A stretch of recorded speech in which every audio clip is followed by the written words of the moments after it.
So శ్రీకీర్తన, కీర్తి sorry కీర్తి శ్రీకీర్తన.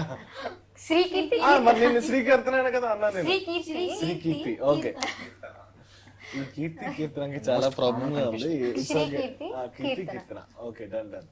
So కీర్తి, నేను యాక్చువల్గా నిజంగా ఇందాక పర్ఫార్మెన్స్ చూసాను. కొన్ని పర్ఫార్మెన్స్లో అయితే చాలా మంచి కాంప్లిమెంట్స్ వచ్చాయి గీతా మాధురి గారి నుంచి, వీటందరి నుంచి. How do you feel? అంటే ఎట్లా ఈ సెలెక్షన్ ఎలా అయింది నీకు? ఎంత మందిలో నుంచి మీరు సెలెక్ట్ అయ్యారు? ఎంత మంది అని ఎగ్జాక్ట్ గా నాకు తెలీదు, బట్ చాలా మందిని అయితే తెలుసు. చాలా మందిని అయితే తెలుసు. ఆడిషన్ కి వచ్చినప్పుడు నేను యాక్చువల్లీ ఏమనుకోకుండా వచ్చాను. అంటే లైక్ పాట కూడా అనుకోకుండా వచ్చావా? లేదు, అది లేదు. పాట ఒకటి పాడాలని అనుకుని వెళ్ళాను. ఇది పాడాలి, ఏముంది వెళ్ళి పాడతాము.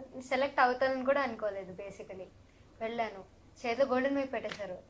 నేనే అయ్యాను సెలెక్ట్. నేను పాడితేనే వీళ్ళు సెలెక్ట్ చేశారు అన్నంత షాక్ అయ్యాను నేను. అంటే నిజంగా ఐ డు నాట్ ఎక్స్పెక్ట్ అనమాట. సో అలాంటి ఒక స్టేజ్ నుంచి ఇప్పుడు ప్రతి వీక్ అయ్యి పాడి పాడి పాడి పాడి ఇప్పుడు ఫైనల్స్ దాకా వచ్చాను. చాలా అంటే అంటే చాలా నిజమా కలనా అన్నట్టు అనిపిస్తూ ఉంటుంది అప్పుడప్పుడు. అంటే లైక్ ఇక్కడ దాకా నేనే వచ్చానా అన్నట్టు. సో యా, అంటే చాలా ఎక్సైటింగ్ గా, చాలా హ్యాపీగా, చాలా సరియల్ గా. శ్రీకీర్తి నీ ఏజ్ ఎంత? 16. 16, నైస్.